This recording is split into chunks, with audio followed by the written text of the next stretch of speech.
having. Wonderful, thank you. So then we move into the last topic of today's discussion.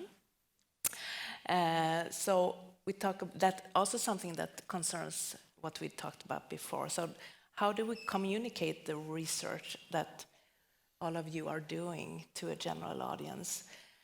And technology and science, it becomes increasingly important with the more complex society we are living in. And it's very important to communicate about it in a way that is easy to understand and not misleading and incorrect. And at the same time, as we saw during the pandemic, the channels through which information is transmitted to the general public have increased, and it's become harder to regulate those channels, and it has resulted in a very unprecedented spread of misinformation and science denial, and possibly a erosion of trust in science. And with these AI tools, the capacity for this spread of misinformation has increased exponentially. But there is also very good news, because the opposite is that those communication channels can also be used to promote science and to get rapid information spread. As we saw during the pandemic, we never saw this way of sharing data. All scientists around the world talked to each other and shared the new knowledge almost the day when it happened, which was really fantastic. But we also see that these channels can create possibilities for non-professional, in a way, don't take it right, but anyone can communicate science in a way that it's very good. And we see those YouTube channels like Veritasium, Vsauce, Khan Academy, Crash Course, that are very easily accessible and easy to make for anyone, that those science communicators coming from a grassroots level. So, given these facts, how can we effectively, as a science community, combat misinformation within the society? And you, as roles of scientists, what responsibility do you have, and what can you do? So, maybe who wants to start? I believe that the science community is a really powerful social group. Because the science community is conducted out of Nobel Prize laureates, so people who are considered the smartest people in the world. Also, it is considered out of people who have the most innovative ideas, who start great companies and startups. And I believe that we cannot really, as a science community or generally research community, find channels to communicate our innovations and to communicate the facts that would fight and combat the misinformation. Because all those YouTube channels, the Veritasium, the Crash Course, Khan Academy, they are a good source of knowledge, but they do not communicate new achievements and new advances. They communicate basic knowledge, such as Khan Academy or Crash Course. They teach society new skills or new information about biology. Sometimes they slip up like new advancements like CRISPR, for example, but it's not really communicating. And I believe that we should actually focus on some intergovernmental agencies. In Poland, we have the National Research Board, which works intragovernmentally with Hungary, with Germany, with Finland to promote science and to provide grants for such. And I believe that as a science community, we should act more. And basically, researchers should act more. Because when there was COVID pandemic, there were some doctors on TV who tried to combat misinformation, but they couldn't really get it because their screen time was, for example, 3 or 5 minutes. There were not really any movements, and the populist and misinformation movements were spreading much faster.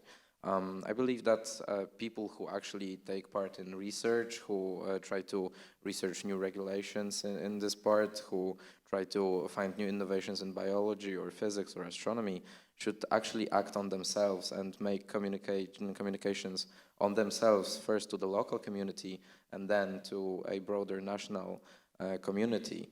And as in that, I believe that there is also a lack in legislation in terms of misinformation. Because before pandemic, there was no law that penalized misinformation and spreading misinformation. And still there is none. Now that we have AI, we know that some AI products may spread misinformation. It's not actually changed, it's not updated. And I believe that if we did one simple change, we would examine how the AI and how the misinformation spreads in the society. We could introduce just a couple regulations that would criminalize spreading misinformation in a larger scale.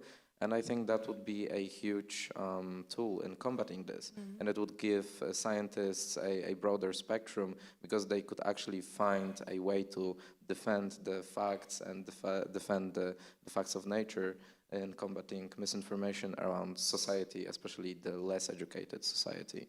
Yeah, that's a very important discussion, and when you come to regulations of misinformation and disinformation, you always have the other side of the freedom of speech and how that it can be used then in a way that was not the wished for. But so it's very important. I think for you and for your generation, it's such important topics that you need to think about and you need to work actively on for those things to work, and for you to understand the information that you see on the social platforms that most of us are on and find information. Mariana, did you want to you were, sorry, I was... Okay, first of all, for me, this is a topic quite close to my heart because I am quite passionate about science communication, and there are a few factors here. So first of all, as scientists, we can actually reach into the primary sources. Is this working? Okay. We can actually reach into the primary sources and determine whether some media is exaggerated when talking about scientific results. But the second thing, and I think more importantly, is actually empathy. Empathy in both directions. You know, sometimes it is true, science may produce something that is proven to be not accurate in the future. And I think it's important that people understand that. But nonetheless, it is still our best guide to what works. For example, during the early days of the pandemic, right, you always see the health regulations shifting from one week to the next because we were still learning. Right? The global scientific community was still learning about this virus. But when people understand that this is our best shot at stopping the virus, that's when they cooperated, and that's when we managed to learn so much more about this pandemic. And in the other direction too, because as people who are very familiar with science, we may sometimes forget what it's like for the layperson. And sometimes if someone has a misconception, right, it's not hard to use empathy to change their mind in a softer way, rather than shaming someone for not knowing a concept or not knowing the correct information. Because it's been shown that if you approach someone and try to connect with them and understand them, you can change their mind more effectively than if you go in a very hard way. And yes, that's why I think empathy is very important when it comes to science communication. I think that's a very, very important... Is this working? Yeah. Very important point, that trying to connect with people is the way to also try to then come to the core point of view. And if you want to try to change someone's view, I think also what is important for all of us is the fact of the scientific method. When you, as you say, the pandemic, that was shown in real time to the world. If you are familiar with the scientific method, realizing that it's actually working on the fact that some things are changing when the frontiers of science is moving forward, but that doesn't mean that the whole picture is wrong, then it can be very difficult to understand how it from one day to the other can be some new opinions. Yes? For me, I think science should be open source. There's still some papers that I cannot assess legally. So and especially with COVID, if there's research that could help save a life, we should have access to it. Not just researchers, but everyone. So for me, I think that's a way also to help a bit of misinformation, is to have research open source available for everyone. Regarding misinformation, it can be avoided, especially more in the research level, by looking into peer-reviewed papers in reputable journals, because there's been growing also of journals, I don't remember the word, but like trying to mimic other journals. So we need to make sure that we're looking into the right journals that we know. It can be hard for the regular public not to know which are the reputable or not reputable journals. But another thing we can do in general is to ask questions. Whenever we see a fact on social media or someone is presenting us something, you can ask, what is your source? Can I see it? Can you give me more information? And if you keep asking these questions and you see that it's falling apart, their statement, there's some flaws there, then maybe the misinformation can stop there instead of going further along. So it's also our responsibility as the regular public to ask questions, to maybe hopefully stop misinformation to spread further, because that's also how science in general grows. We ask questions, and it's not necessarily to make the work fall apart, but maybe open other doors, like, oh, I didn't think of that. Oh, maybe I can go that. That can also help science and misinformation, I believe. Yeah. Thank you. So open sources and also to help for us all to know if it's true or not what we are reading, to ask what's the source? How do we know that? And of course there is a lot.